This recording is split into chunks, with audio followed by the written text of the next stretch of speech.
Okay, seeing that it's 7:01, I will call to order the Finance Committee meeting for Monday, March 4th. Tonight we have Shawshene Tech and the Tewksbury School Department. I guess we'll start with Shawshene. Welcome.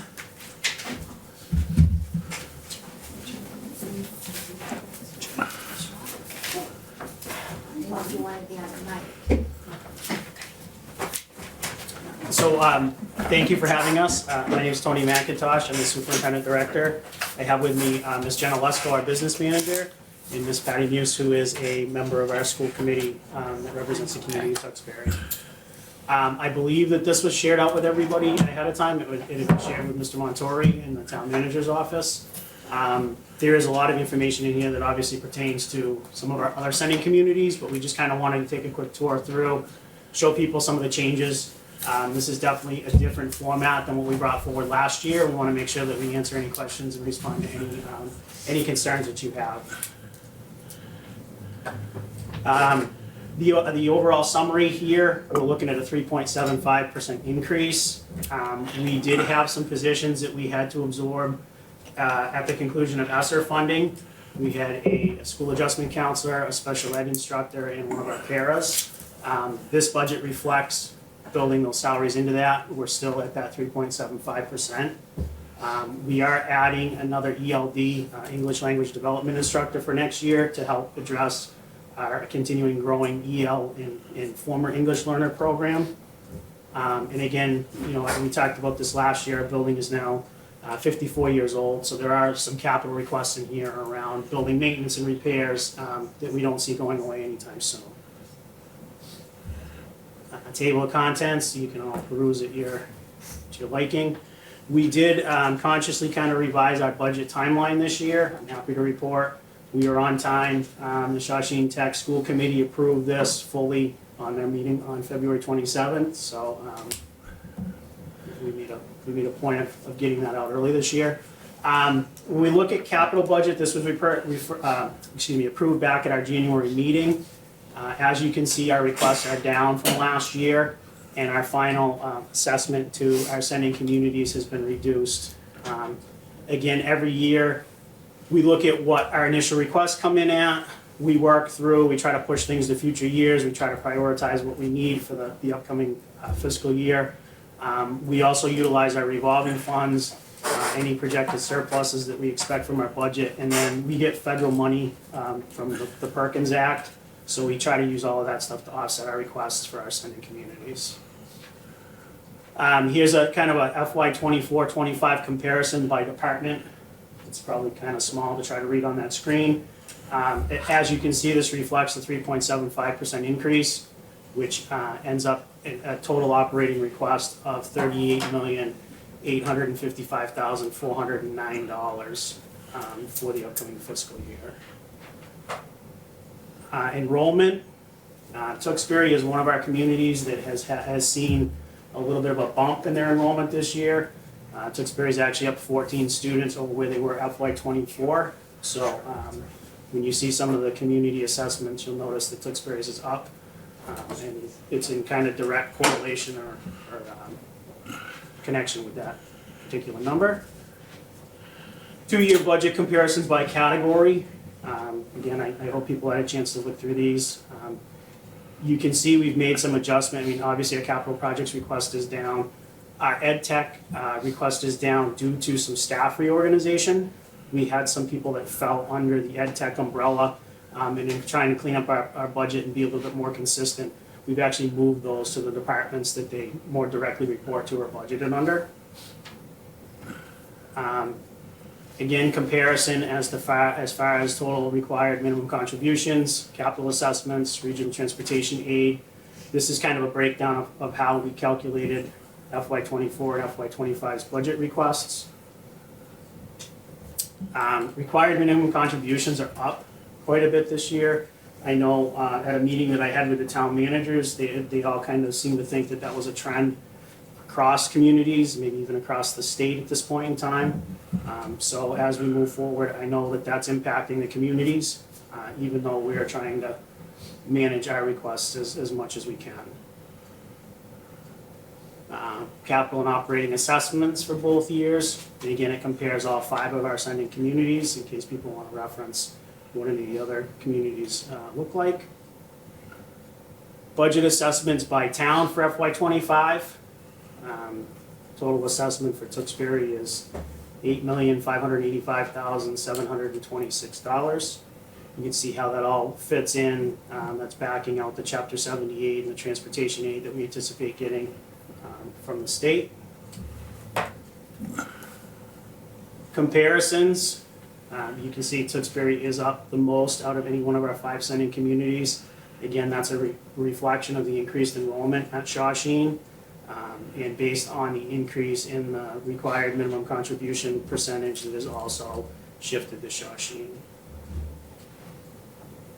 There's a breakdown here as to what our expenses go to. Like most schools, about 49% of it goes to instruction. It's teaching, paras, support staff. Our capital budget allocation this year, this is where the funding is going to come from. We budgeted about 84% of it. 2% will come from revolving, 6% will come from surplus, and 8% will come from Perkins.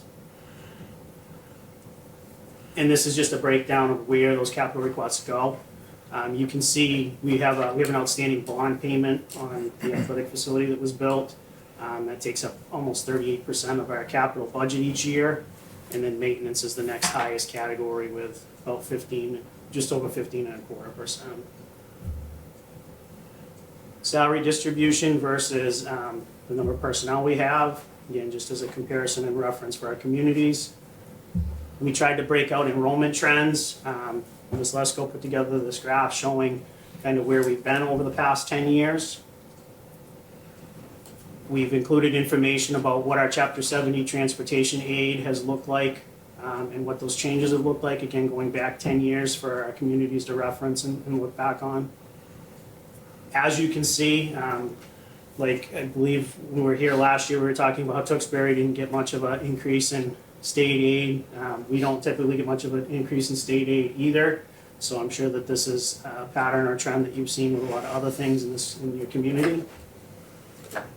And then we also did breakdowns by community. So these our budget is based on the October 1st enrollment numbers of the previous year. So October 2024's and 2023's numbers will drive our FY25 budget. So again, this is just a comparison going back. We broke it out by each community again, so people have reference. You can see exactly where you stand.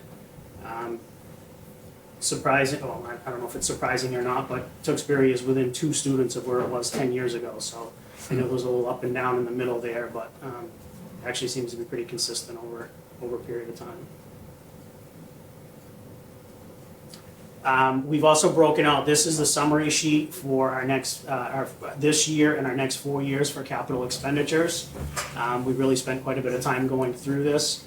Again, I think everybody kind of knows and understands that things get prioritized and things change and they may move from one year to the next depending upon what we see or if there's an issue we need to address either with the facility or with a piece of equipment. But we spent some time and conscientiously tried to clean this up as much as we could.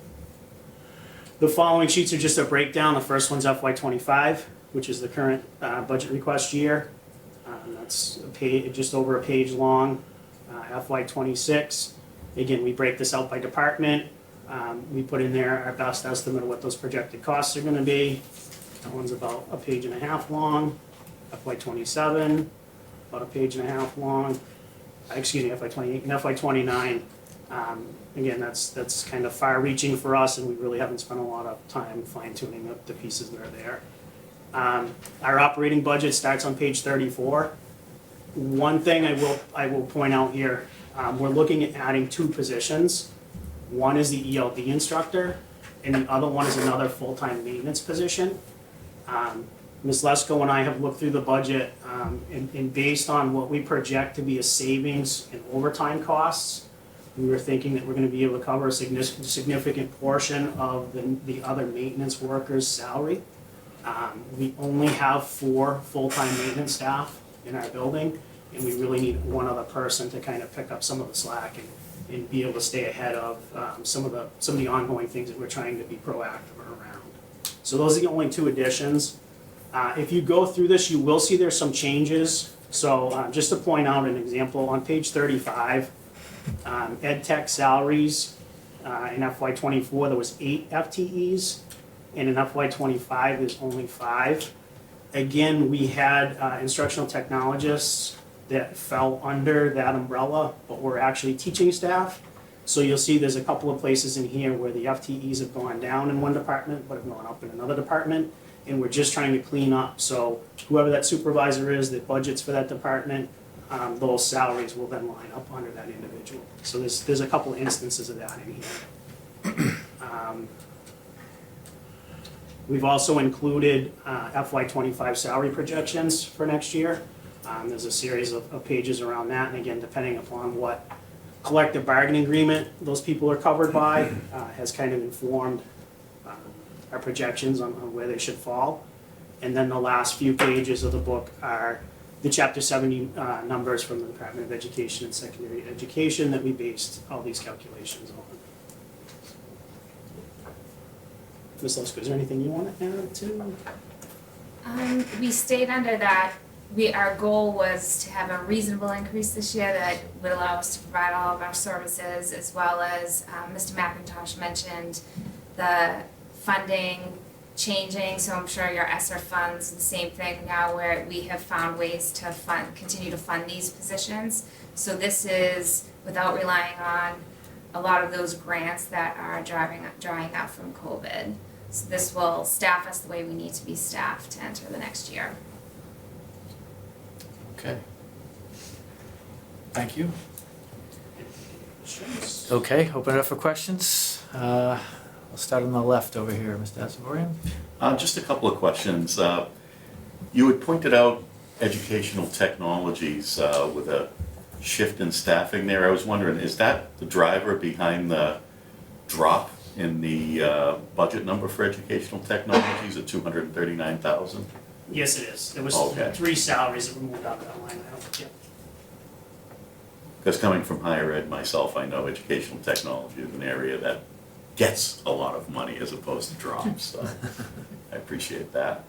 The other thing is, you've got a lot of good enrollment information here, but what I don't see, and I know I've seen it in the past, is a breakdown of where the graduates go.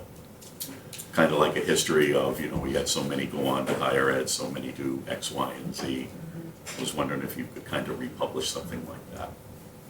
Yep.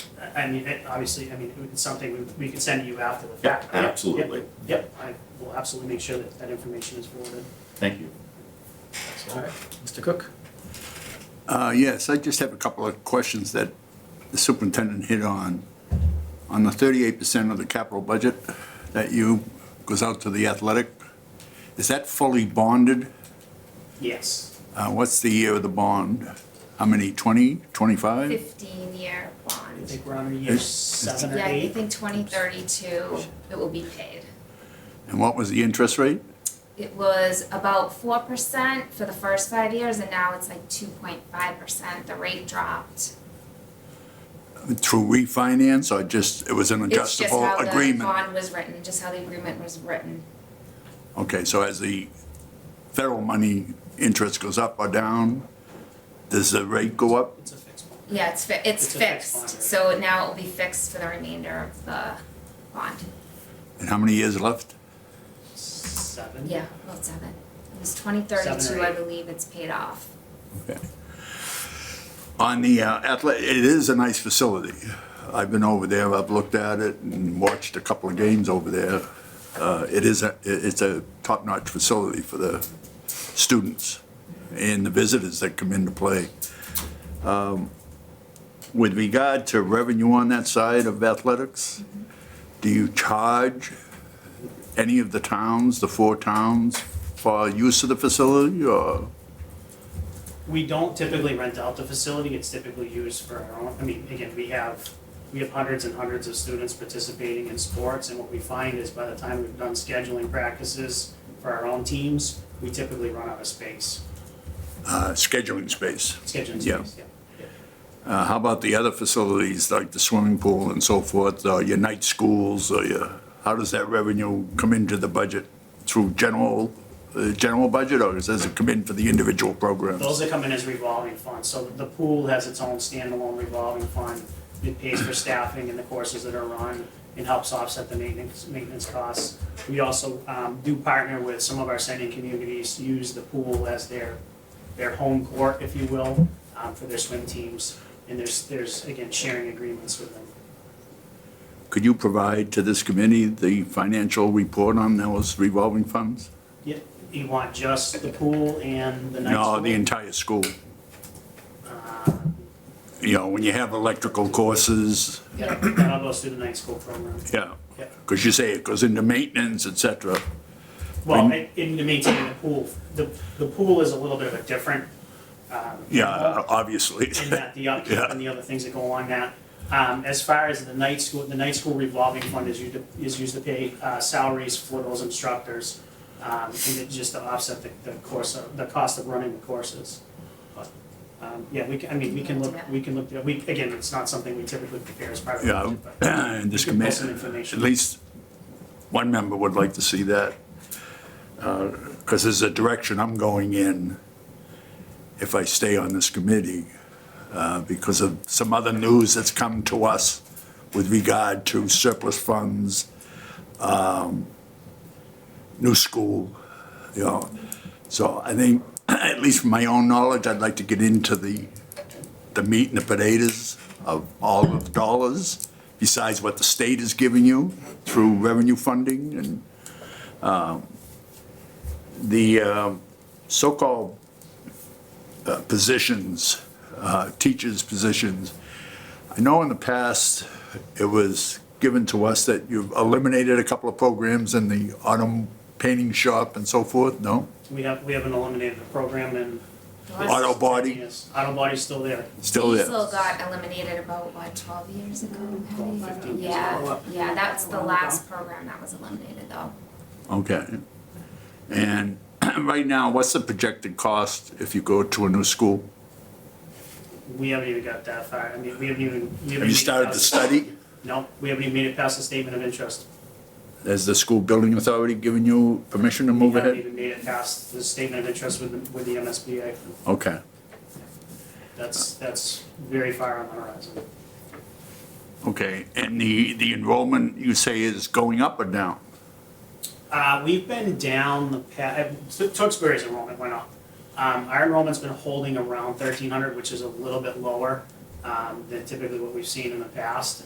We do have a large pool of applicants for the class of 2028, our incoming freshman class. So we're hoping that we're starting to reverse that trend, and we'll get back to, our target is to have 350 in our freshman class in the fall.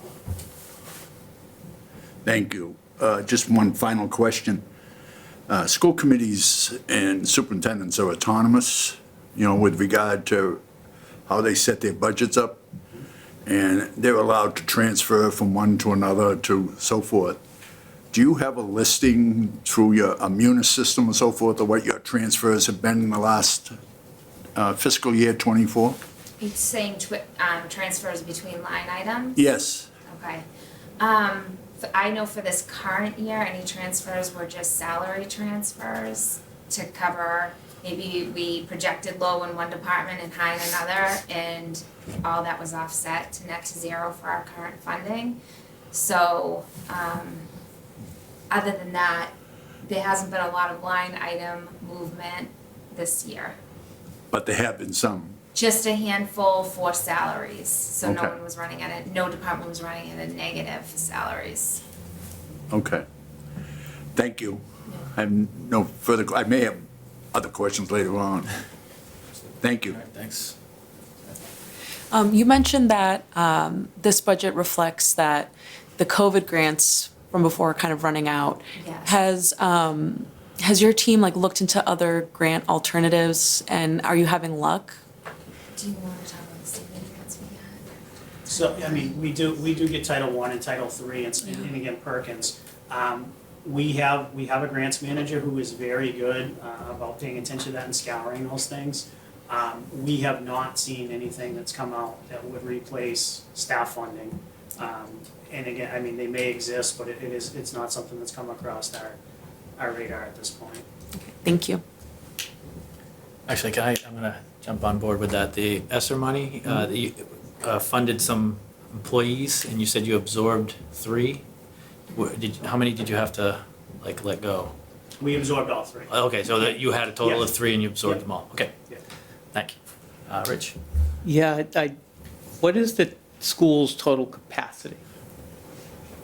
If you were fully This is filled with kids? based on the building itself, about Yes. 1,000. Based on what we've historically seen, we typically target, like I said, about 350 for our freshman and sophomore classes.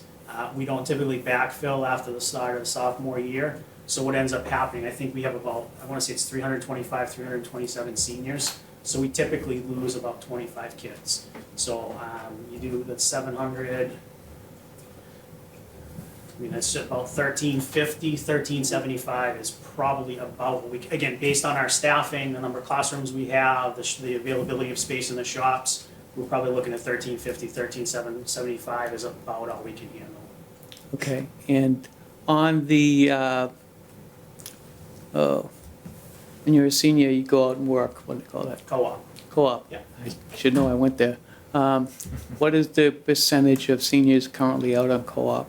And is it back to pre-COVID levels?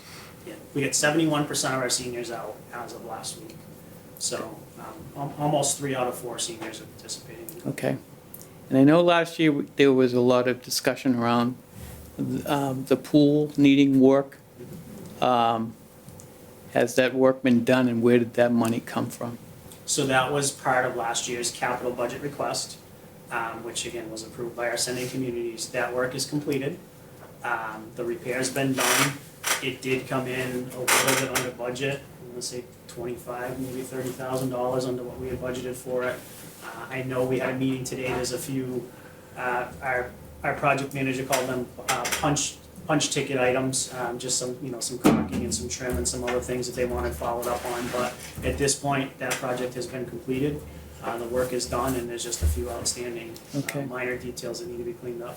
Okay, and I'll second my colleague's request about the night school. I would like to see the digits, the detail there. And on the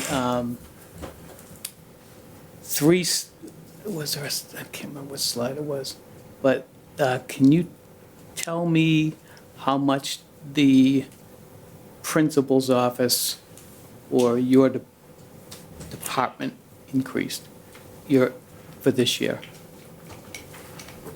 In people and There's no increase in staff. I mean, there'll be salary increases based on contractual obligations, but there's no staffing increase. okay. And So we're showing the principal's office budget increased by 30,000. Yep. But a lot of that is we moved some professional development items from teacher miscellaneous to the principal's office, so she had her own PD budget to manage. So since this is year 2 for Tony and I, and the second pass after having a year under our belts, we have been slowly moving some of these line items where they fit the best with the right director or department chair. So okay, there's been some Yeah, this- rearranging, so it's not necessarily an increase for her, for that office, probably, I moved that from in-service. could you talk a little bit about the safety of the school with respect to egress and that kind of stuff? How people get in, how people get out? You mean as far as visitors go, sir? Yes. Yeah. I just want to make So, sure. we have a self-enclosed lobby, so you can come in the entry doors and into that lobby, but then that's a locked door. We have it staffed, there's a staff member at the window, from 7 a.m., usually 6:45 until the end of the school day. And again, everybody has to sign in. We have a kiosk, I guess, for lack of a better term, where you have to scan your ID. It's connected, it actually does background checks based on your name and your date of birth, and if there's a red flag, it'll spit up an alert. We also have a student-only entrance, which we put in, I believe, last year. Our students park in the back of the building, And what we were finding is they had to walk all the way around the building to come in the front. So we now have a camera by the back door where the kids can buzz in, and again, as long as they're recognized by a staff member or they have their ID, we let them in that door and then they report directly. So to there's the someone office. else, somebody always visually, okay. Yeah. Let's see. The only other question I had is, you probably talked about your transportation money that you're going to get from you believe you're going to get from the state. Do you know when you'll have a solid number? That's usually one of the last things that's finalized in the compromised budget. So we typically try to estimate just a little bit low to give ourselves a little wiggle room. Last year, I think it came back at 80%, which was the first time in a long time that that had happened. So we don't, again, not knowing the exact political climate this year going into the reconciled bill, we're doing the same thing. We're trying to give ourselves a little buffer there in case the state comes back with a lower number than we anticipate. And around the shops themselves, is,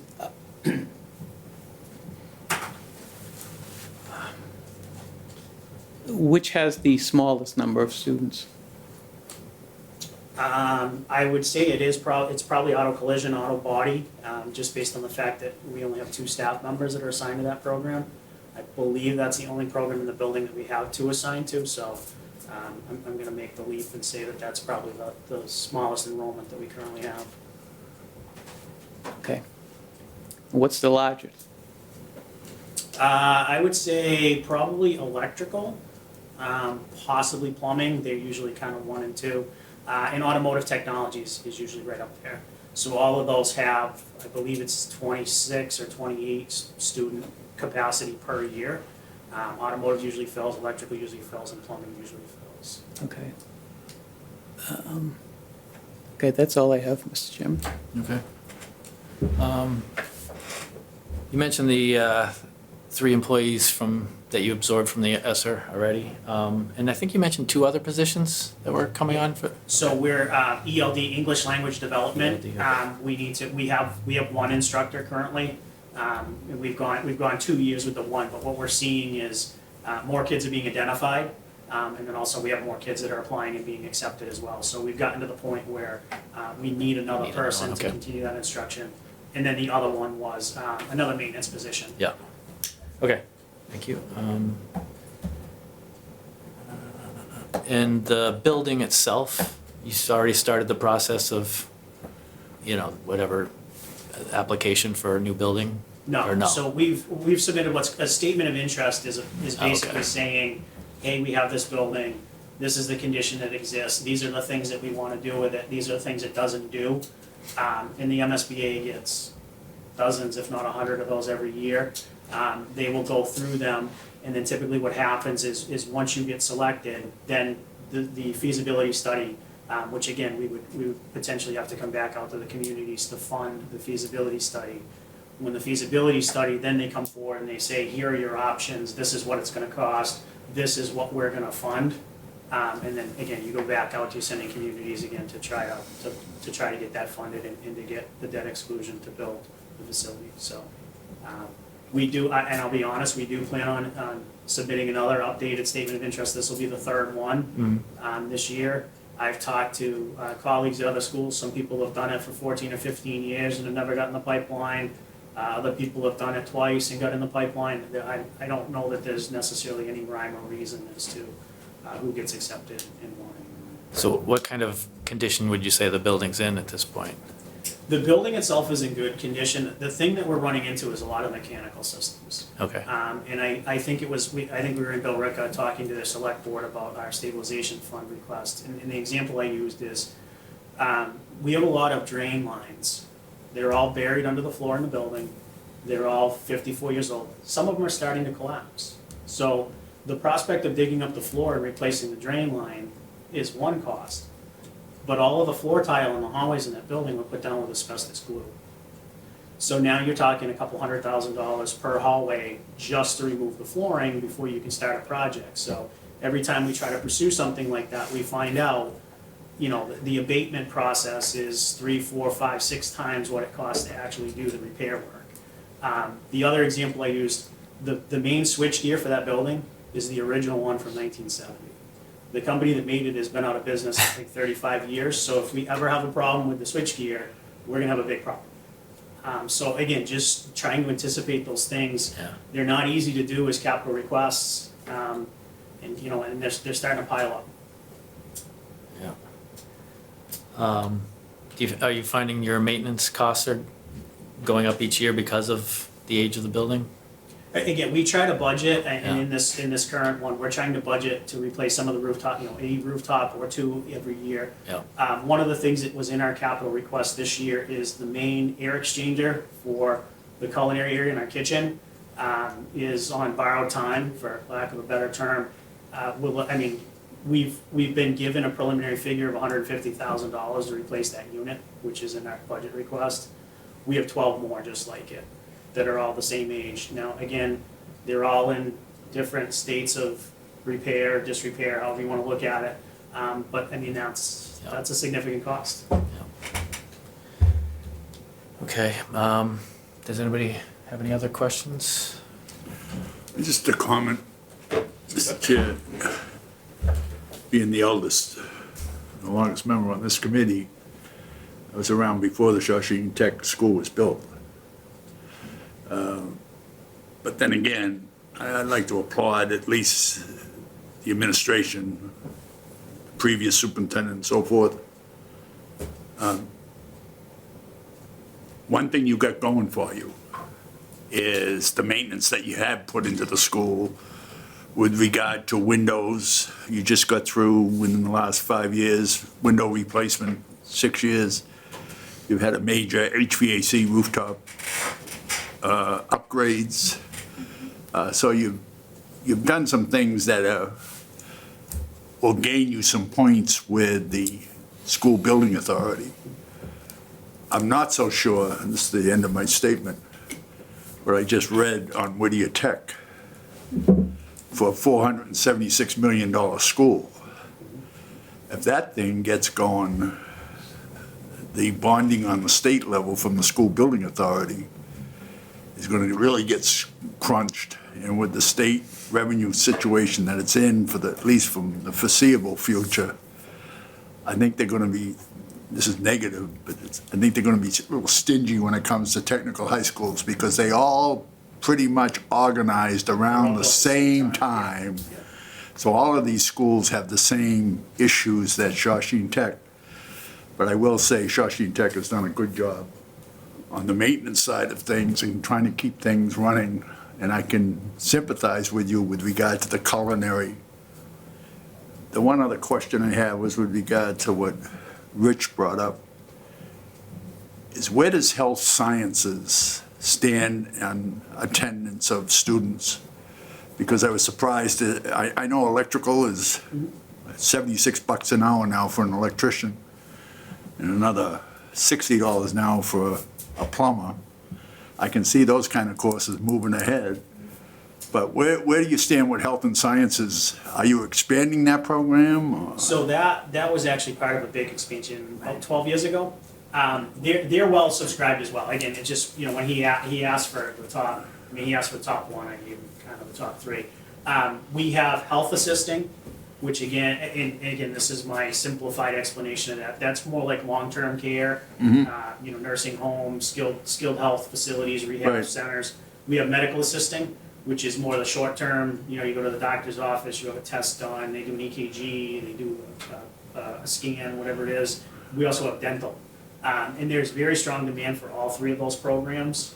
Again, it's just based on the number of staffing, the number of students that are enrolled in them. I don't think they're quite at the same level as electrical, automotive, or plumbing. But yes, we have very strong demand on those three.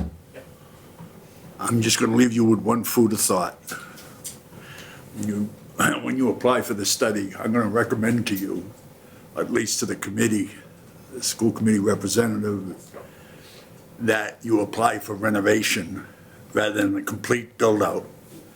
If you go for the renovation, you have a better shot of receiving approval to go ahead with the study. That's just a recommendation, but thank you. Thank you. Oh, I'm sorry, Go ahead. did I ask already for your, I know Tom already asked for, we talked about pursuing college and, or just going where they go. Could you provide graduation rate and dropout rate, how many you lose, gain, loss over time? Who you lose at the school or when they go to college and then drop out? No, only with respect to The high school. school. Yes. Yeah, because we have a very low dropout, right? We do. Yeah, we're Yep, high, that's good. 98%. Yeah. Thank you. We also brought I don't know if anybody's interested in one, but if you are, I do have a few hard copies of the budget book. I don't know if people prefer. I don't need one. If not, well. I would like one for my file, yeah. Sold. It's $10. My printer, Revolving fund. There you go. There you my go. printer at home, the color is expensive. Yeah. Yeah, wait, I wanna print this. All right. Well, thank you very much. Thank Yeah. you. Hold on.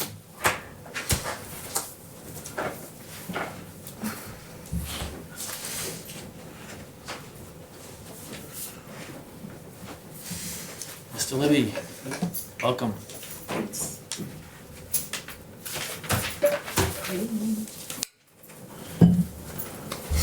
You have handouts. Okay. Does anybody, they're not bound and as lovely as my colleague superintendent, but we do have handouts if you prefer. Tom, Tom, you want a handout? would you like a handout? No, no, thank you. I print those in black and white. Less ink, right? Yeah.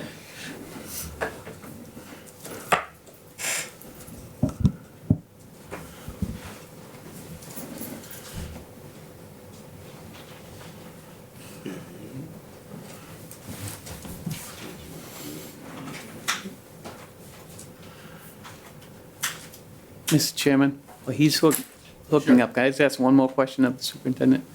How long is the teacher's contract the contract's locked up for? 1 more year. 1 more year? Yeah. Okay, thank you. We'll start negotiations in the fall. Okay, thank you.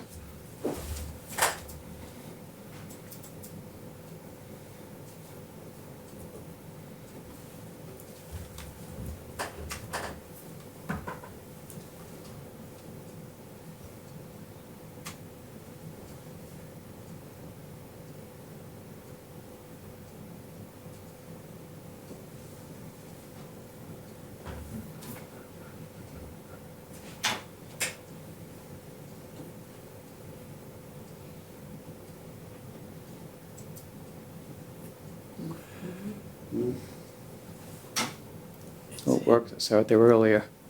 It's No, hidden. and You is already- is he still in the building, Brian? If you hit Windows P, Yeah. hit Windows P, I think it's probably, Do you normally have dual monitors? yeah. Yeah, it's like the Windows symbol and then hit P.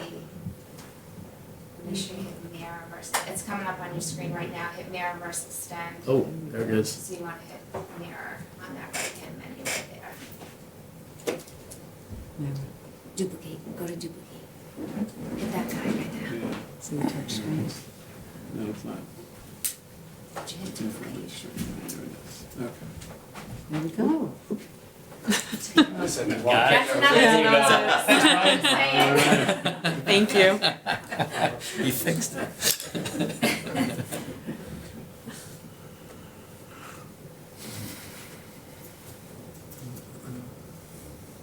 Okay. Okay. All right. Here we go. Getting started? Yes. Good? Most of this presentation will come from our business manager, Mr. David Libby. Just for introductions, I'm Brenda Terry-O'Regan, the superintendent. Thank you for having us tonight. I'm going to just start with the first 2 slides that you see in Mr. Libby's presentation. Perhaps you've seen one of the many workshops so far Dave has had with our school committee. We have members of our school committee here as well, should there be any questions necessary for them. But I just want to start by sharing, going through the budget process is an arduous and yet very necessary annual event. But what comes with that is a real focus and priority on not only our district strategy, I'm not going to read this, you have it in front of you, but our theory of action, and then how all the decisions are made within our budget around our district goals that obviously aligns to that strategy and theory of action, as well as our strategic plan overall. So with that, I'm going to turn the mic for the entire presentation on the dollars over to Mr. Libby. Okay. So the school department consists of 4 major parts: salary, operating, capital outlay that we generally control in the school department, manage on our side, and then one section that's managed and shared with the town, fixed costs, things like health insurance, retirement, building insurance, debt. Things that we don't have as much control over or influence are considered fixed costs, but are also considered part of our budget. When we talk about the school budget, we generally consider talking about the top 3 items: salary, operating, capital outlay. So school budget process is a very fluid one, reflects our district's best prioritized way to prioritize our needs and goals at that moment in time. Our needs are constantly changing and our resources are constantly changing. So our budget will change to reflect those changes between now and final approval. We're working with our principals, stakeholders, parents, teachers all the time, and tweaking our budget appropriately as we move towards May town meeting. Where does the school funding come from? We take our basic budget from the previous year and then apply a 60-40 split of new revenues with the town, working with the town manager. He estimates those new revenues that we can anticipate for the upcoming year. The 60-40 split has been established.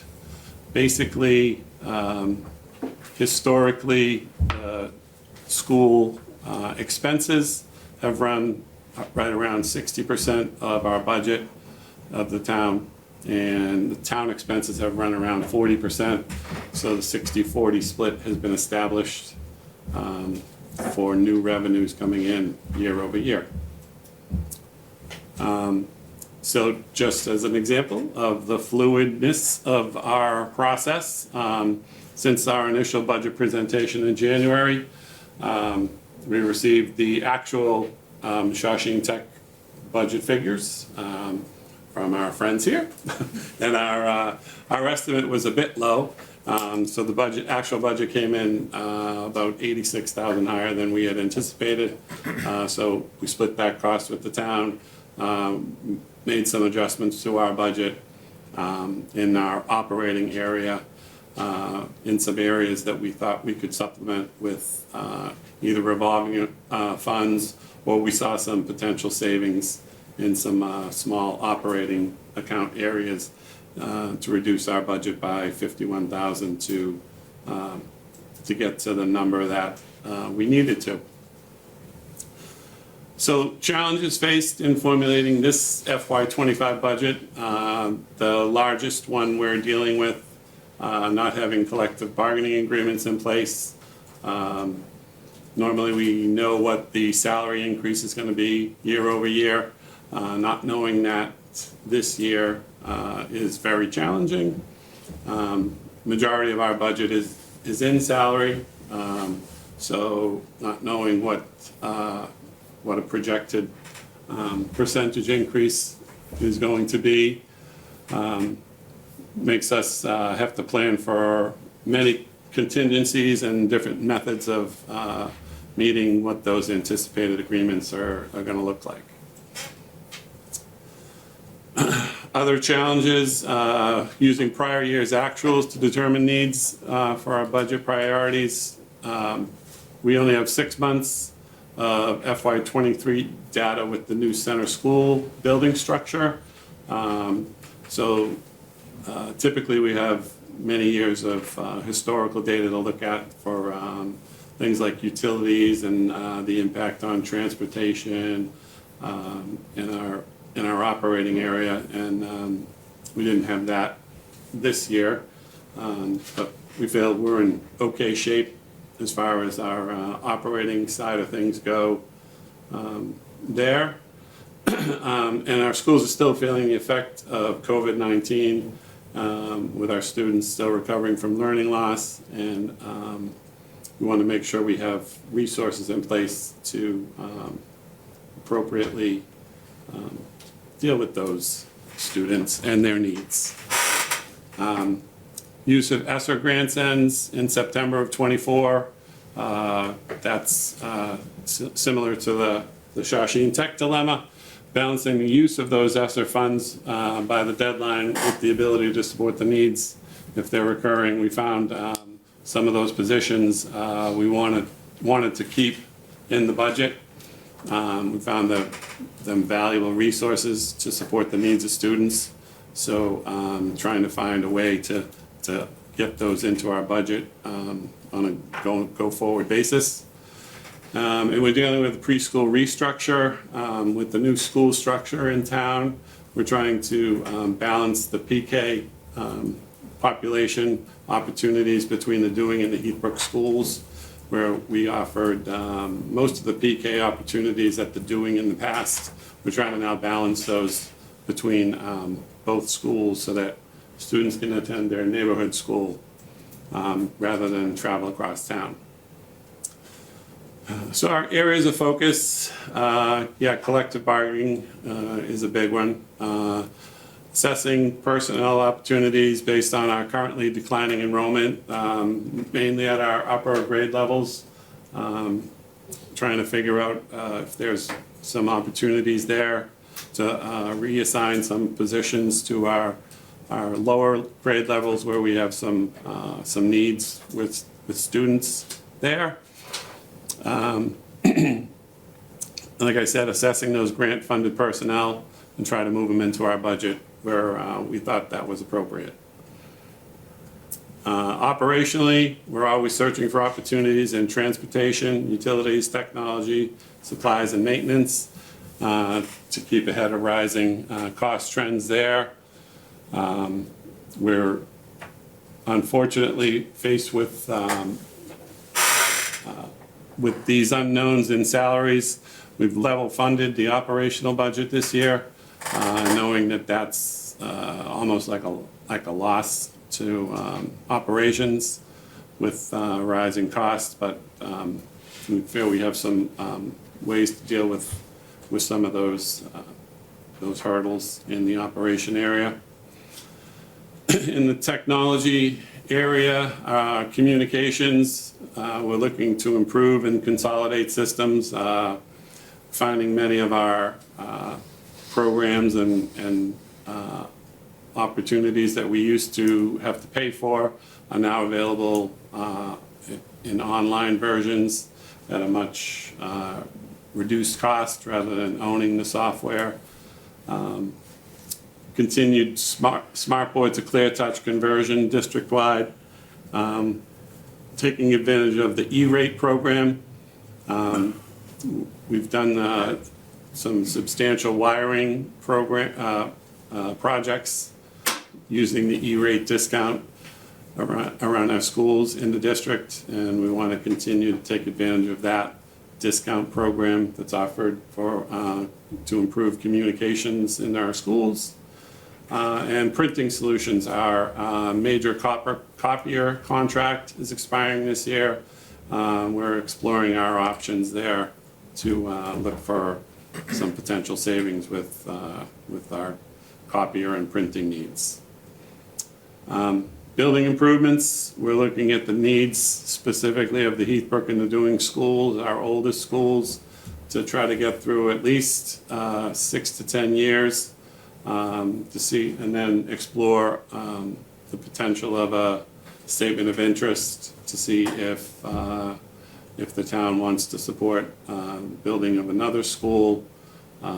That was the direction that the building committee was heading in when we applied for the statement of interest on the center school, which was initially to replace all 4 schools. The MSBA had only approved a school large enough to handle 3 grades, not 5. So and we were instructed at the time by the MSBA to get right back in line after the center school was completed to address the needs of the Heathbrook and the Dewing, as they recognized that those schools were also in need of significant work. So all of these systems at those schools, HVAC, electric, plumbing, building security, we've made some significant advances in those areas. Intercom, PA, and our phone systems, voice over IP, are all being assessed. So overall, in line with the town manager's recommendation, we're looking at a 2.54% increase. 3.07 of that is in salary, 1.3 in operating. And if you add in the fixed costs, it turns out to be a 3.09 increase. We'll expand on that a little later on as to where those fixed cost increases come from. Some assumptions and changes reflected in this current version of the FY25 budget. In the salary area, same workforce as FY24 with the following exceptions. We had 6 principal support positions that we're eliminating that were grant funded. They were sort of jack of all trades in the school. They were substitutes sometimes, aides sometimes, did whatever kind of the principals needed. Useful positions, absolutely, but in a tight budget, it's something we found that we're going to have to make do without, as we did prior to COVID. We did shift the salaries of 3 adjustment counselors, 1 nurse, and an English ESL teacher, which were grant funded, into our LEA budget, and we will be able to support those positions within this number. We have built in a straight 3% cost of living for all bargaining units, 3.5% for teachers in steps 1 through 4. That is in line with the current offer on the table from the school committee in negotiations with the Teachers Association. Any known retirees positions will be absorbed, reorganized, or filled by current staff in this budget plan. So we would be reducing some staff through attrition. The operating side is level funded, as I said earlier, with the following exceptions. We've increased transportation budget for known contract increases we have there, and we do a review every year of out-of-district special ed students, and adjusted the tuitions of any out-of-district tuition students by 4.69%. That was per the OSD, the Occupational Services Division, which sets the rates for out-of-district tuition. Had sent us a memo in December recommending that we carry a 4.69 estimated increase for tuitions for FY25.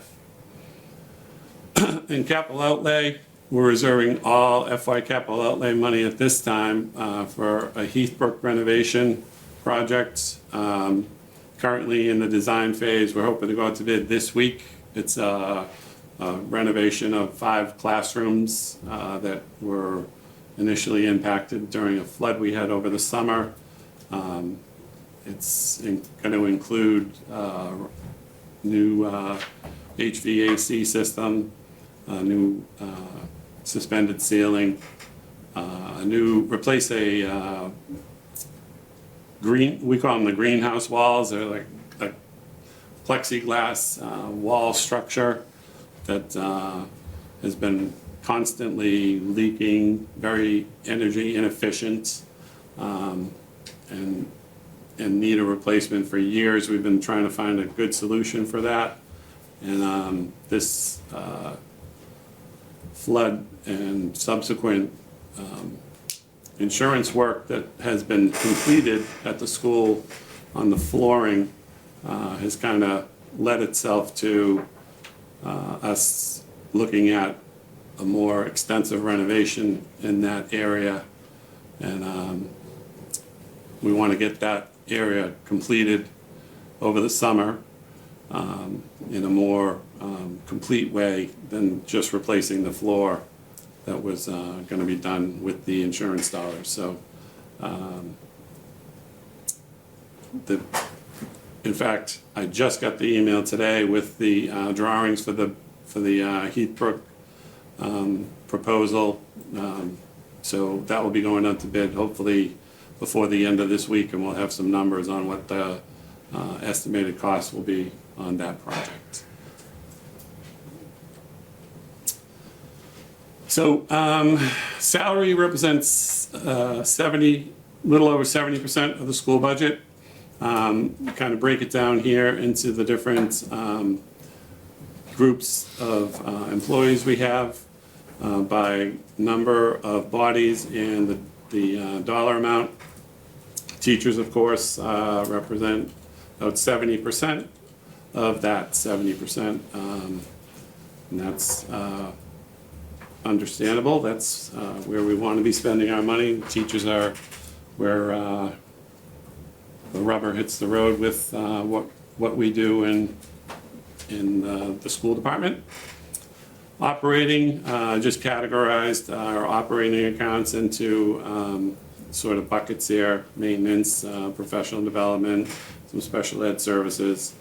It's a little more spread out than the salaries, but tuition, transportation, and special education services are the highest contributors to our budget in this area. The old figure that we presented in January here is crossed out. The new number with the minor reduction that we took over between February and now this is the new figure here, 15,774,982 for our operating accounts. Capital outlay, just 1.5% of the school budget, but the priority will be the 5 classroom Heathbrook renovation project. We also know we need to get an electrical assessment done for the whole Heathbrook school. The electrical system there is pretty well maxed out. Also a playground at the Heathbrook school. We did a playground project at the Dewing school to make it age appropriate, and now that we've moved more of our preschool population to the Heathbrook area, we'd like to be able to do the same there for the Heathbrook school and provide a more age appropriate playground system there. And also address the Dewing intercom and PA system, which has been failing, and just it's a safety issue in the school there when we can't get a hold of students and staff the way we need to over the PA system. Incorporated our building systems report card at the request of a member here, Mr. Vassar. And found this is a good tool for us to kind of keep our eyes on the systems in our schools as just kind of a one-pager. Anything that had changed since last year, I kind of highlighted, went over this with our maintenance foreman, and some of our key folks in technology as well. And a couple of these grades would be the anticipated grades pending a couple of projects that we have coming up. If it's a pending grade, I put it in brackets. Added in some enrollment figures too for this year, and then advancing students one grade, and we just estimated that PK and K, not knowing enrollment figures for those numbers yet. We used the current numbers just as a placeholder and to fill up those columns. We also have a 10-year enrollment projection that we receive from NESDEC every year. This is for grades K to 12 from 2023 through 2034. And our enrollment projection system-wide is pretty static. I mean, we're going up maybe 100 students here or there over the 10-year span. So these are potential capital projects we keep track of that we'd like to be able to try to get done. Should funding become available or they become more of a priority over the next few years. And listing also of some of the completed projects we've done over the past 3 years. Last year was a bit shorter list than normal. Focus of our maintenance folks and custodial staff was really on our new school opening. So we didn't tackle a lot of extra projects outside of getting the new school opened, punch list items completed, and getting that place up and running. In our grants and revolving area, we have 51 separate funds currently active in the school department. All have a specific purpose and must be used appropriately. Must be related to the purpose of the fund, whether it's a grant or revolving type of account driven by fees. We have approximately 32 positions that are funded either partially or fully with grants and revolving accounts. This is a listing of our revolving accounts with the cash balance for the past 3 years. Just sort of a brief summary of the source of income for each and the typical expenses that we would use the money for related to each of our revolving accounts. The largest, school lunch and circuit breaker. I'll do a little summary on, just a little more in-depth explanation due to the size of those accounts. So the circuit breaker account is a reimbursement of special ed expenses for to offset the cost of delivering high-cost special education services to students. And I sort of give an example of how it works. Whatever we spend in reimbursable expenses in year one, we get 75% of the gross claim back in year two. So basically we do a gigantic spreadsheet at the end of the year. Any costs we can associate with the students, go on the spreadsheet, turn it in to the state. They validate the expenses and assign us a reimbursement in the next year. This is a 5-year history of the balance in the fund and our net claim over the back to 2018. And a detailed history of what we've spent this year, projected out to the end of FY25 as well. Second revolving account is food that carries a significant balance is food services.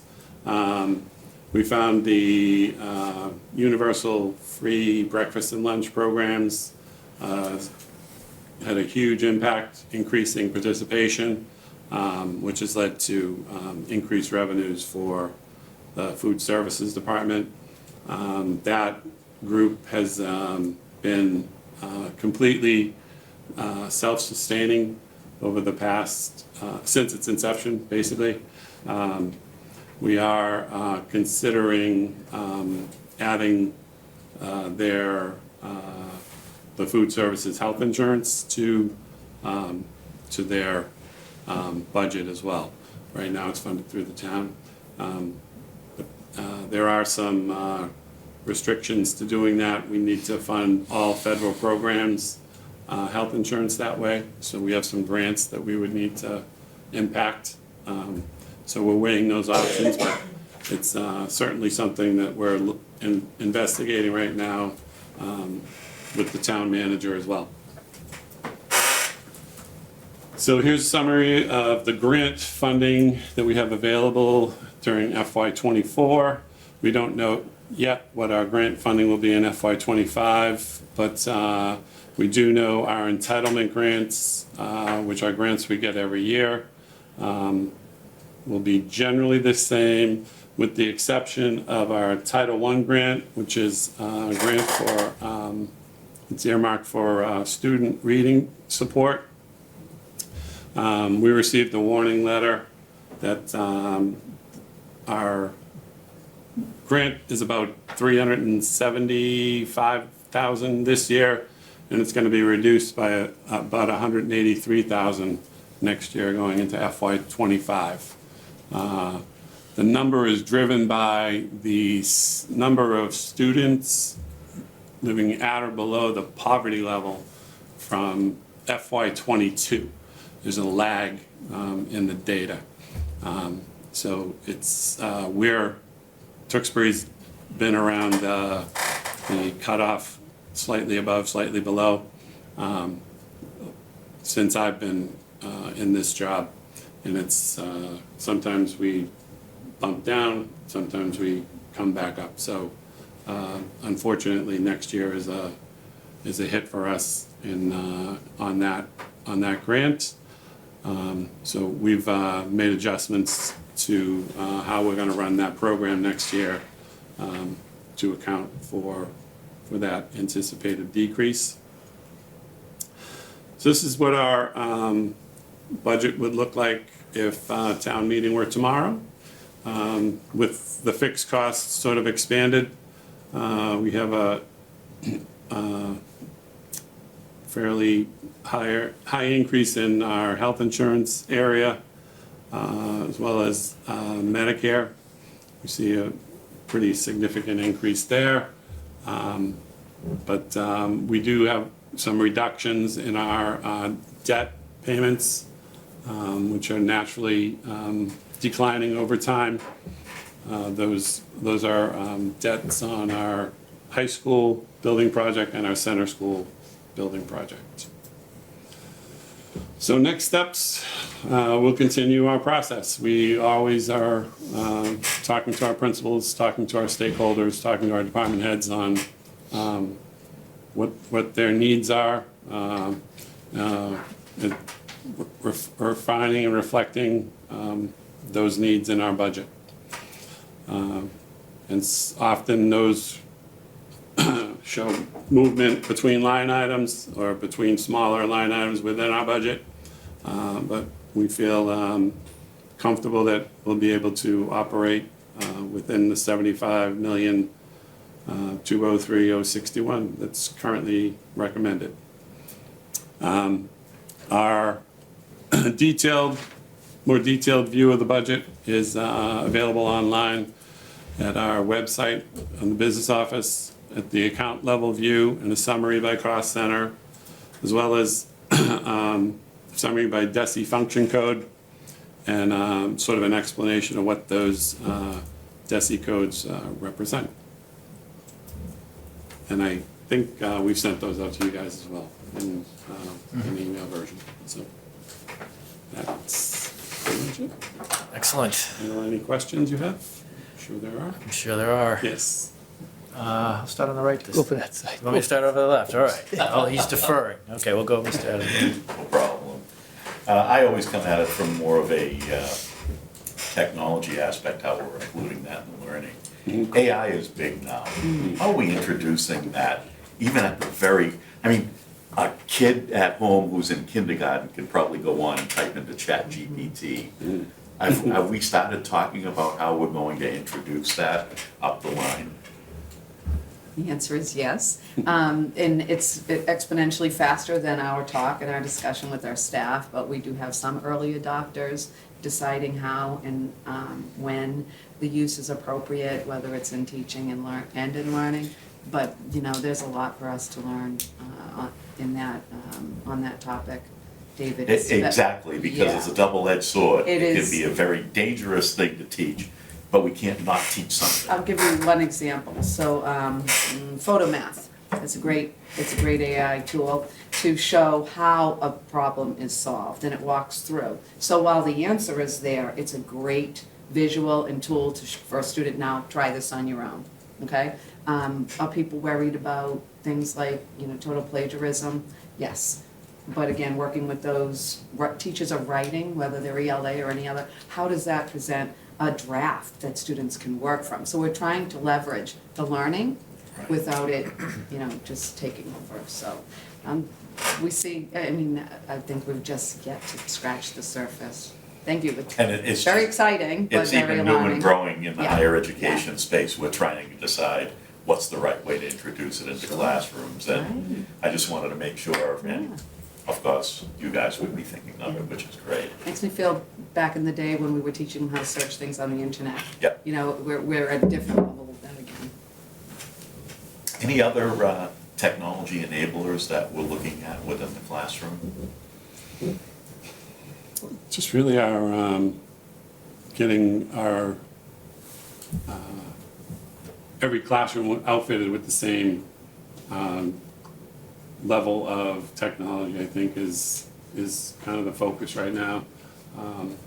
We still have some older smartboard technology, and we want to get them all upgraded to the new clear touches that we have in our newer schools, so that they're all of our staff is kind of working with the same tools. Yeah, the updated technology definitely is, you know, we're one-to-one and at every grade level, whether they take them home or not, there's still a device. But also connectivity around cell phone, voice over IP, I think you saw in Dave's presentation, that's huge. You know, we need to improve connectivity with other communications. But I'm thinking and the opposite end of that is we're really tearing down. We have a lot of overlapping applications. So wherever we can save money, we've prioritized, I said, those areas that align to our district goals. But, you know, during COVID, we were bringing on a lot of apps because everything was remote and everything was, so now we're really being careful, you know, if it's an overlap or unnecessary, you know, can we save some money there as well? And regionally, do we know what our peers are doing in the technology space? Wilmington, other communities around us? I'm just kind of curious, As far as what they have? from the standpoint of how we're addressing technology in the No, classroom. I think that would be a good thing for us to explore as probably Merrimack Valley Superintendent's Group. I'm very proud of what we have, you know, in availability of technology, but where they're at with AI and us working as a collaborative group would probably be very beneficial for all of us. Yeah, I'd be Yeah. curious. I honestly Yeah. don't know. I've talked to family in Wilmington, and they don't have young kids anymore, but I know it's permeating somewhat, but it doesn't sound like as much progress as we've made. So I'm kind of curious what's happening elsewhere. I would probably, if Dr. Brand is watching, say that we absolutely are ahead of Wilmington with technology. I believe it. And football. Okay. Can we edit that out? No. Thank you, that's all I have. All right. Tom? Yeah, first of all, thank you, Ms. Olivia. It's a well-done, put-together presentation. Thanks. As you know, I get into the operating part of it pretty closely, the educational part of it, teachers, et cetera. I leave that up to the professionals like Linda. Oh, But- Brenda. But I also go back with the history, and you mentioned Heathbrook a couple of times in your presentation on capital outlay. I was a member of the Parents Advisory Committee years ago on Heathbrook when Mr. Andronicus was there as the administrator. But, Maybe not so. yeah, the advent of those greenhouses, as you so call them, Yeah, was at the advent of our kindergarten program. right. And they were built for, I think, 10 cents on a dollar. And I fully appreciate what you're going through with the years of frustration with it. But I would be interested in see what your budgets are with regard to all of the Heathbrook renovations that you plan for what's going on this summer, and also what you plan on those drawings that are going out for bid. Do you have a budget that you're working with on the HVAC, et cetera? I have some, well, what's remaining in this year's capital outlay and next year's capital outlay, and some funding from some past one-time projects, about 1.3 million. In the balance sheet? Yeah, So is that your ceiling, or do you plan on asking for more? no, that's what we have. Yeah, And then we're gonna see what the bid's coming at okay. and move from there. Looking at, and I haven't gone through all of the detail yet with regard to closings of the Trahan and also the North Street School. And of course, I got a ton of history on the operating costs and expenses that went into that school.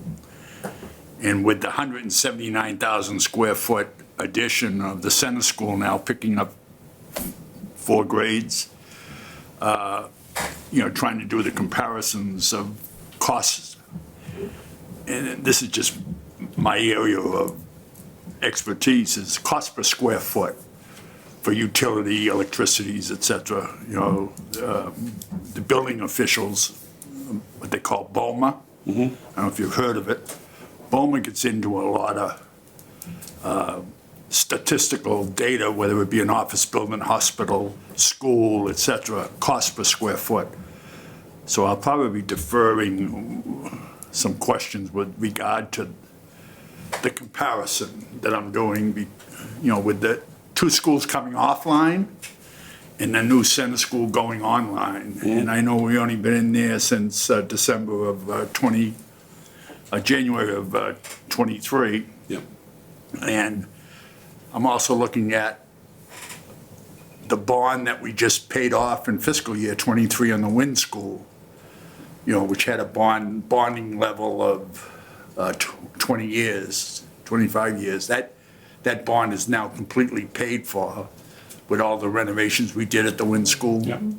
So now we're gonna pack in, I shouldn't use the word pack in, we're gonna add in some costs for renovations of the history. The history of the high school is August 2012. So we're into 12 years of that school online, and I'm sure we're gonna be coming up with some mechanical problems, like when we discuss the athletic field, the artificial turf, Yeah. 10-year life, 15-year life. That's $1 million budget, Those are the things I look at. The educational part, like I said, the STEM program, et cetera. I think I read an article today on the STEM program, and somebody had a question on it with regard to where we're going with it, and are we going to continue it at the high school level, et cetera. So I'm satisfied with the numbers I'm looking at right now, because the 3.09%, is not where, when I was on the school committee, is not where we were. I think we had, back when I was on the school committee, over 5,300 students. We're sitting with 3,300. Our salary budget back then for education, teachers, staff, and so forth, was around 81% of the budget. It was interesting to hear what you just said, 70% Yeah. is salary, so that's an 11% drop. Looking at what I addressed in Proposition 2.5 in 1981, when I was on the school committee, 1981 to 1987, we had some major reductions.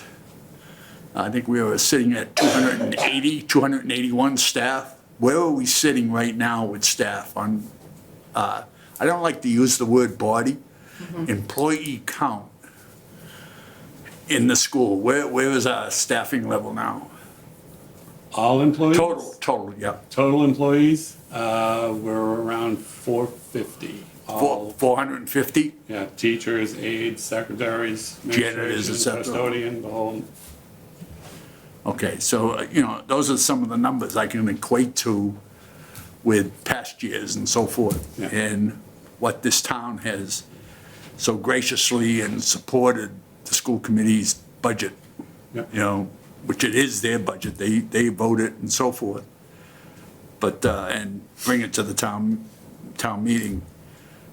But I'd be interested to see, and I'm not there yet, how much of the reduction we're seeing cost per square foot when we consolidated grades 2 through 4 at the new center school.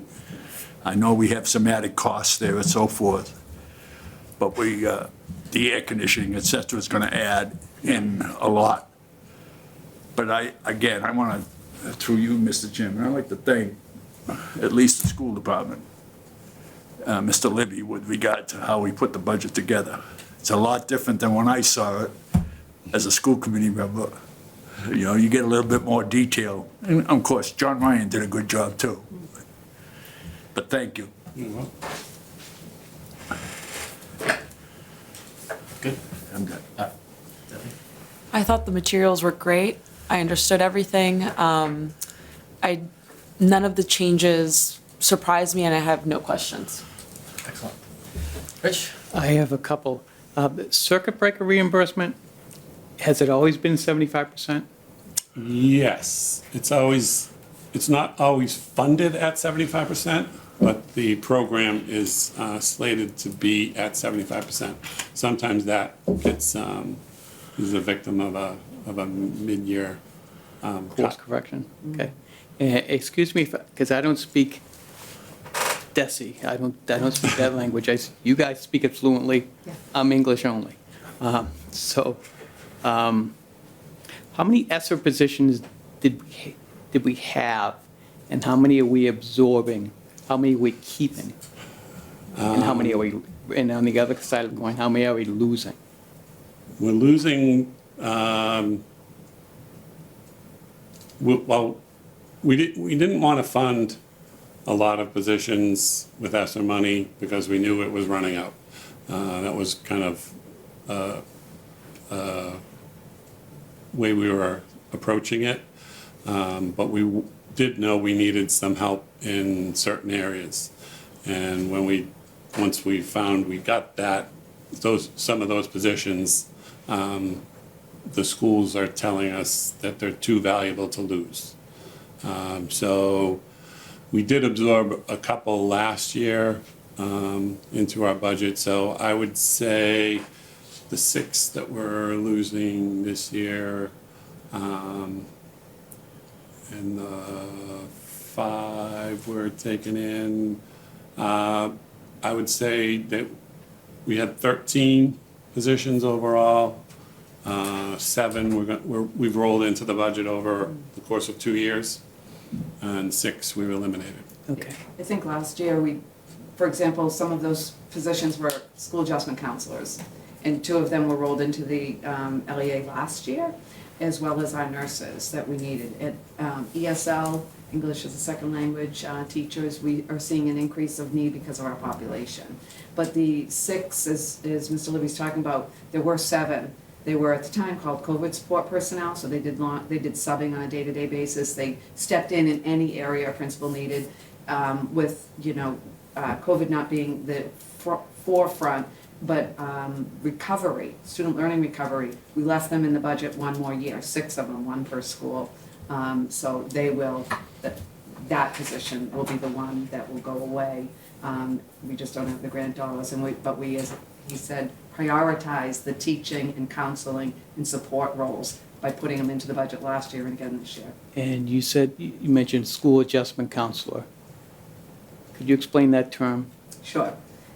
So there's counseling that's done for students through, multiple reasons. Students that have counseling goals on their individual education plan, IEP, will see a counselor. So counselors can be guidance or school adjustment. They both serve under the same rubric, if you will, of how they support students. Some are around guidance and school-related goals, some are around social-emotional learning goals. So a school psychologist, which some people confuse for school adjustment counselor, is again a staff member under the special ed department that does evaluation of students. So the school adjustment counselor does the actual counseling if a student needs it. Okay, thank you. Mhm. And I'm just going to jump over to a completely separate area. Copier costs. Have they decreased with all the new technology we have? We had a pretty favorable contract this last go-around. We had a vendor that was very aggressive in their pricing with us. They were eager to get into our district and displace the vendor that we had over the past 6 years. We closed our copy center at the high school this past year because we had a contracted service in there that was running that, and we didn't want to fund that operation anymore as a contracted service. So we had moved those machines out into our schools and had negotiated a very low price per page with our vendor. We're going out to bid probably in the next couple days. We're receiving, requests for bids back from, we went out to 5 or 6 vendors that are on the state bid list to see what they'll provide us for pricing over the next 3 years. Actually, we're gonna go to a 5-year bid. We're working with a consultant on that, and they suggested a 5-year bid. The machines that are out there now can last 5 years without a significant decrease in quality. So they recommended we go to a 5-year bid on the new machines, and I expect to see a better price Okay, per year. Long answer to your question, sorry. that's okay. And before I forget, I want to thank both of you for the presentation and answering all the questions beforehand. I know we typically flood you with questions before you even get here. So the next thing I want to touch on is school capacity. It kind of couples into what Tom talked about per square foot. If we have a high school that's not at full capacity, what could we absorb, or how can we absorb some of that empty space? And I know you talked in your answer about restarting up the long-term school building committee. Did I get that right? School space planning Yes, thank you. committee we had, Yes. yeah. That would go through the selectmen. And Tom, I know you'll remember this as well, in 2005-06, we did a master study plan, we had a long-range space planning committee. In 2011-12, again, we revisited that master study, as well as it concurrently had at that time, we called it SFSC, School Facilities Subcommittee, or Space Planning. It's had many acronyms. Again, I think it's wise for us to revisit pulling together a committee. We would go through the selectmen and town manager to do that, but it's time to look at our Yeah, space. because I think, we pouring money into the Heathbrook, which is the oldest school, right? Heathbrook's oldest, right? It's about 70 years old. Yeah.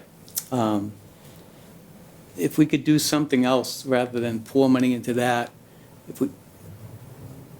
that'd be great. I wish I could say the age of the Heathbrook made it less viable than the doing, but we have significant issues. Again, the space, the master study done in 2005-06 shows all those schools in significant need.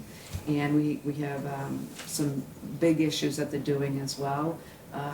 But it really, again, I think both spaces need to be looked at. They will, you heard about the statement of interest process from the Shaw Tech. If we even went into that process, it's still a 6 to 10 year process before we were walking kiddos through a new school door, whether that's the way to go or not. So maintenance and capital projects are still going to be necessary, but I agree, it does feel bad pouring money into a school we know that's Yeah. already, was on the list to be, taken over by a new school at one point. Yeah, but yeah, so I think that long-term space committee is critical. If we had the high school with 8, 9, 10, 11, 12 instead of 9, 10, 11, 12, where does that free up other space to move kids out of Heathbrook? And that's certainly consideration that we have as well, and looking at it for that longer period of time. There's immediate, and then there's that 6 to 10, then what happens? I hope we grow out of all of them again, but right now, we have a little bit of room to think through the scenario you just brought up. Yeah, the bones of the Heathbrook School, and the mechanical in the Heathbrook School is actually in better shape than the doing. How's the doing roof? Okay. It got an okay grade. Struck the actual, what's the word I want to say, not the geographical issues, as well as just accessibility, electrical, there's a lot of other, significant issues there that are challenging. No, but again, thank you for the presentation. It was, as always, you guys are right on the mark with what we need and quickly getting back to us. So thank you. That's all. Okay. I have a question on the ESSER money. That needs to be used up by the end of this year, or how's? Yeah, September 2024. Okay. Yeah.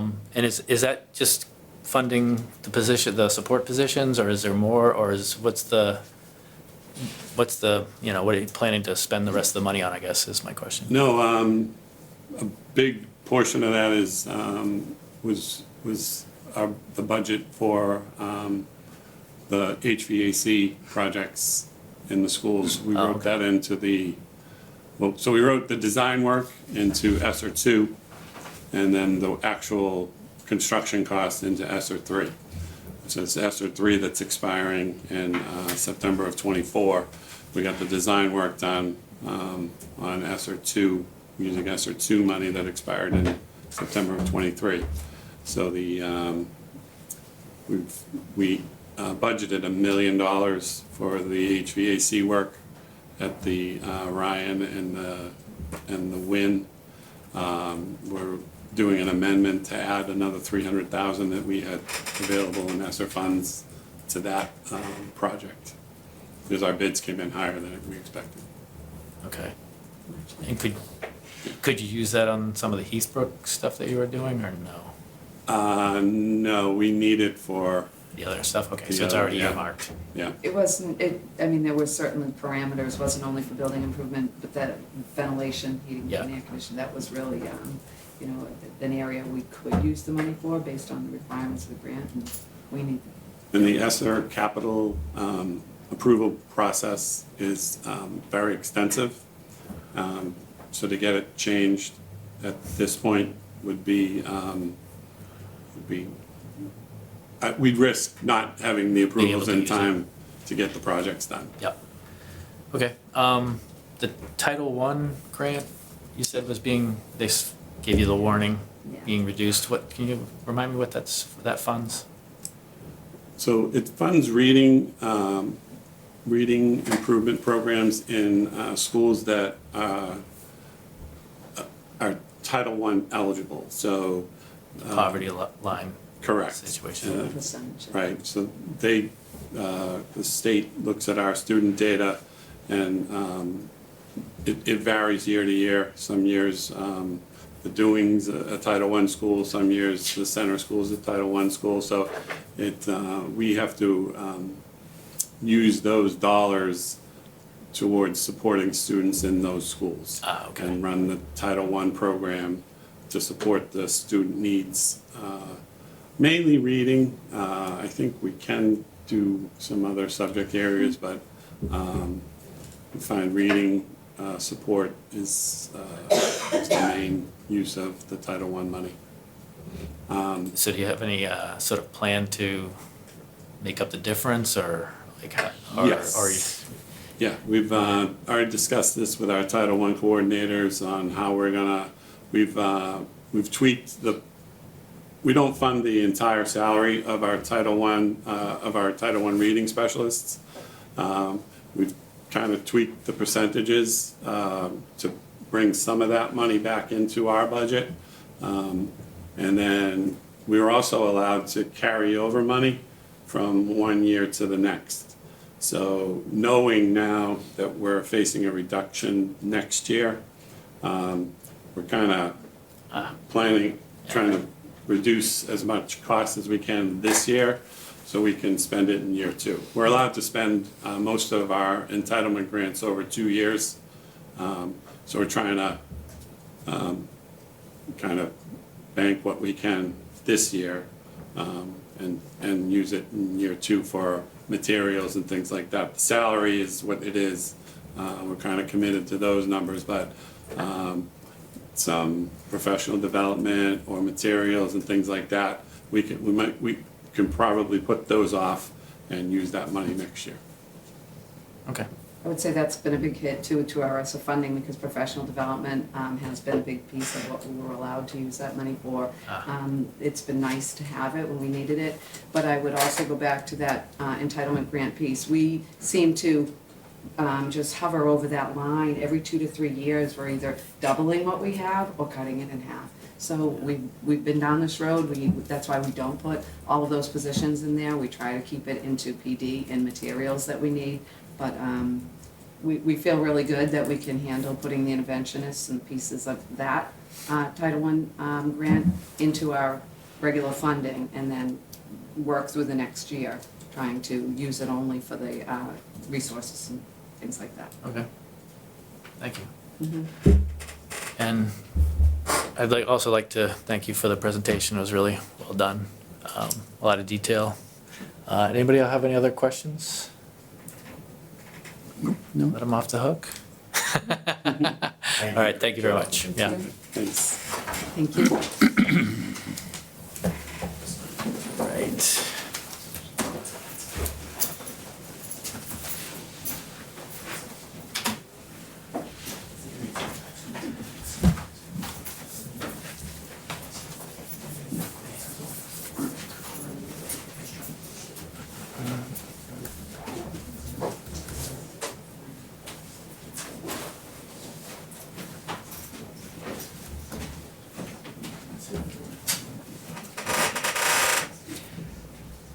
You got anything else for us tonight, Richard? I have nothing. That's the right answer. All right. Have we gone through all the budgets at this point? Yeah, I just took a look at the list, that was it. Wow. So I have a draft warrant. I didn't want to send it out over the weekend. I wanted to take a look at it, but it's Okay. still in draft form. I'll send it to you tomorrow. I think I sent enough to you over the weekend. Yeah. So I'll send that out tomorrow for the annual and the special. And do you want to meet next week? I think we tentatively had something scheduled, or the date for next week, but I'm gonna be out of town. wanna meet the week So after? if we could do it the week after, if that works. Yeah. I haven't looked at my Give you calendar. give us some time to look at the warrant. Again, it's draft, so. The 18th? Yeah, So cancel the 11th. yeah, so I won't post anything for the 11th. And that'll give us an extra week to sort of look at the warrant articles too, so that'd probably be pretty good. So the 18th. The 18th. Can review the warrant articles. You want to review budgets that night too, or just the warrant? You all set with budgets until the hearing? Well, I mean, I'll put it on the agenda, that if anybody has any additional budget questions, then we can go through that. I don't think we have any transfers or anything tonight.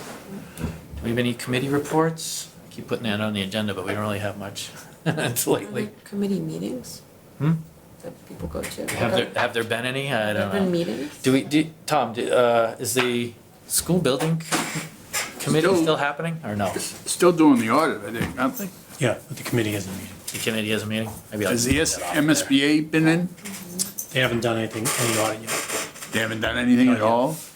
Wow. Yeah, They might have no, started, no, Tom, probably meetings. I'm just not sure.